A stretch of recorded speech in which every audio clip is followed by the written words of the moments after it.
मुख्यमंत्री माझी लाडकी बहीण योजना ही राज्य सरकारची महत्वाकांक्षी योजना आहे। या योजनेतून राज्यातील पात्र महिलांना दर महिन्याला 1,500 रुपये दिले जातात। सरकारनं जुलै महिन्यात ही योजना सुरू केली होती। यावर विरोधकांकडून बरीच टीका झाली। सरकारनं केवळ निवडणूक जिंकण्यासाठी ही योजना आणली आहे। निवडणुकीनंतर लाडकी बहीण योजना बंद होईल, सरकारकडे योजना कंटिन्यू करण्यासाठी पैसे नाहीत, असे आरोप विरोधकांकडून करण्यात आले। यानंतर आता ऐन निवडणुकीच्या तोंडावर लाडकी बहीण योजनेला स्थगिती देण्यात आली आहे। आर्थिक लाभ देऊन मतदारांवर थेट प्रभाव टाकणाऱ्या योजना त्वरित थांबवल्या पाहिजेत, अशा सूचना मुख्य निवडणूक अधिकाऱ्यांच्या कार्यालयातून सर्व प्रशासकीय विभागांना देण्यात आल्या आहेत। निवडणूक आयोगाच्या या निर्णयानंतर लाडकी बहीण योजना बंद होणार अशा चर्चा सुरू झाल्या। पण खरंच लाडकी बहीण योजना बंद होणार आहे का? निवडणूक आयोगानं नेमकं काय म्हटलंय? या सगळ्यावर सरकारची काय भूमिका आहे? या सगळ्याच प्रश्नांची उत्तरं जाणून घेऊयात या व्हिडिओतून। नमस्कार, मी सुमित आणि तुम्ही बघताय बोलबिडू। जुलै महिन्यात राज्य सरकारनं लाडकी बहीण योजनेची घोषणा केल्यानंतर लाभार्थी महिलांची संख्या जास्तीत जास्त वाढवण्यावर सरकारचा भर होता। अर्ज करण्यासाठी सरकारनं 3 वेळा मुदतवाढ दिली। 15 ऑक्टोबर हा अर्ज करण्यासाठीचा शेवटचा दिवस होता। आतापर्यंत या योजनेसाठी सरकारकडे 2,50,00,000 अर्ज आल्याची माहिती आहे। यातले जवळपास 2,40,00,000 महिलांचे अर्ज मंजूर करण्यात आले असून सरकारनं त्यांच्या खात्यात पैसेही जमा केले आहेत। ही राज्य सरकारची डायरेक्ट बेनिफिट ट्रान्सफर योजना असल्यानं ही योजना राज्य सरकारसाठी गेम चेंजर ठरेल असं बोललं जात होतं। पण आता निवडणूक आयोगानं या योजनेवर स्थगिती आणली आहे। यावरून आता ही योजना बंद झाल्याची चर्चा आहे। त्याबाबतच्या काही बातम्याही प्रसारित केल्या जात आहेत। मात्र त्यात तथ्य नसून या योजनेला केवळ तात्पुरती स्थगिती देण्यात आली आहे। याचं कारण म्हणजे राज्यात लागू झालेली आचारसंहिता। मंगळवारी 15 ऑक्टोबरला केंद्रीय निवडणूक आयोगानं पत्रकार परिषद घेत महाराष्ट्रात विधानसभा निवडणुकीचा कार्यक्रम जाहीर केला। त्यानुसार राज्यात 20 नोव्हेंबरला एकाच टप्प्यात मतदान होणार आहे। त्यामुळे राज्यात आचारसंहिता लागूही झाली आहे। आचारसंहितेच्या काळात मतदारांवर थेट प्रभाव टाकणाऱ्या आर्थिक योजना बंद कराव्या लागतात। त्यानुसार निवडणूक आयोगाचे मुख्य निवडणूक अधिकारी एस चोकलिंगम यांनी शनिवारी राज्यातल्या आर्थिक लाभ देणाऱ्या योजनांचा आढावा घेतला। सर्व विभागांकडे याबाबतची विचारणाही केली।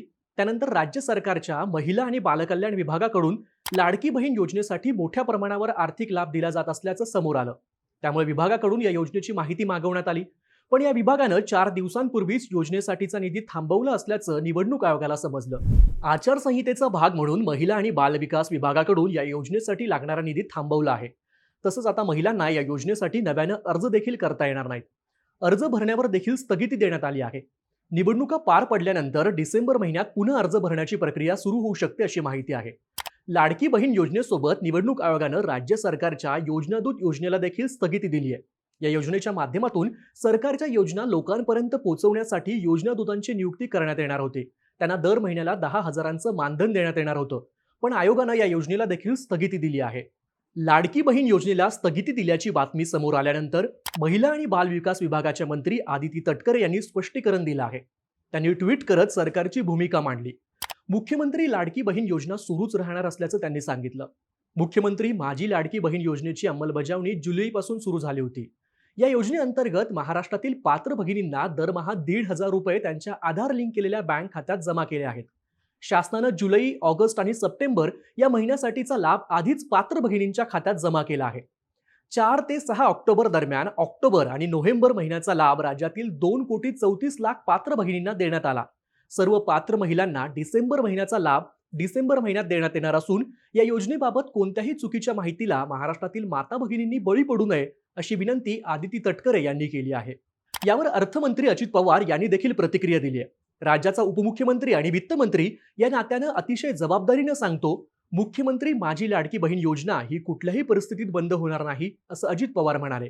तर या योजनेला ब्रेक लावण्याचा प्रश्नच येत नाही। आम्ही आधीच आगाऊ पैसे दिले आहेत, अशी प्रतिक्रिया एकनाथ शिंदे यांनी दिली आहे। आता सरकारने आपली भूमिका स्पष्ट करून ही योजना बंद होणार नसल्याचं सांगितलं आहे। मात्र या स्थगितीचा फटका राज्यातील काही महिलांना बसू शकतो। सुरुवातीला सरकारनं 15 जुलैपर्यंत अर्ज भरण्याची मुदत दिली होती। पण या काळात बऱ्याच महिलांनी अर्ज भरला नव्हता। त्यामुळे सरकारनं अर्ज भरण्याची मुदत 31 ऑगस्ट पर्यंत वाढवली। त्यानंतर पुन्हा एकदा मुदत वाढवून 30 सप्टेंबर पर्यंतचा वेळ दिला। त्यानंतर तिसऱ्यांदा मुदत वाढवत सरकारनं अर्ज भरण्याची शेवटची तारीख 15 ऑक्टोबर पर्यंत दिली। या मुदतीत अर्ज भरणाऱ्या पात्र महिलांना जुलैपासूनचा एकत्रित लाभ दिला जात होता। म्हणजे सप्टेंबर महिन्यात अर्ज भरला तरी त्या महिलांना जुलैपासूनचा लाभ मिळत होता। त्यांना एकत्रित 3 महिन्यांचे 4,500 रुपये मिळत होते। पण आता तसं होणार नाही। निवडणुकीनंतर राज्यात नवीन सरकार अस्तित्वात येईल। त्यामुळे शेवटच्या टप्प्यात पात्र ठरणाऱ्या महिलांना जुलै 2024 पासूनचा लाभ कदाचित मिळणार नाही. त्यांना डिसेंबर पासून दर महिन्याला 1,500 रुपये मिळू शकतात. या योजनेबद्दल अशीही एक माहिती समोर येत होती की ज्या महिलांचा लाडकी बहीण योजनेमध्ये समावेश आहे, ज्यांनी कमीत कमी 3 महिन्यांचा लाभ घेतलाय, ज्यांचं आधार कार्ड बँक खात्याला लिंक आहे, अशा महिलांना 2,500 रुपयांचा दिवाळी बोनस मिळणार आहे. अनेक माध्यमांनी याबाबतच्या बातम्याही दिल्या होत्या. अनेक महिला दिवाळी बोनसची वाटही बघत होत्या, पण यातही काही तथ्य नाहीये. लाडकी बहीण योजनेच्या लाभार्थी महिलांना दिवाळी बोनस मिळणार नाही. याबाबतच्या बातम्या अफवा असल्याचं स्पष्टीकरण महिला आणि बालविकास मंत्री आदिती तटकरे यांच्या कार्यालयानं दिलं आहे. दिवाळी बोनसबाबतचा कोणताही शासन निर्णय झाला नसल्याचंही त्यांच्याकडून सांगण्यात आलंय. एकूणच लाडकी बहीण योजनेला सध्या स्थगिती मिळाली आहे. तरी ही स्थगिती तात्पुरत्या स्वरूपाची आहे. निवडणूक प्रक्रिया पार पडल्यानंतर राज्यात पुन्हा नवीन सरकार स्थापन होईल. ही योजना पुन्हा सुरू होणार आहे. ही योजना बंद करण्याबाबत कोणताही शासन निर्णय झालेला नाही.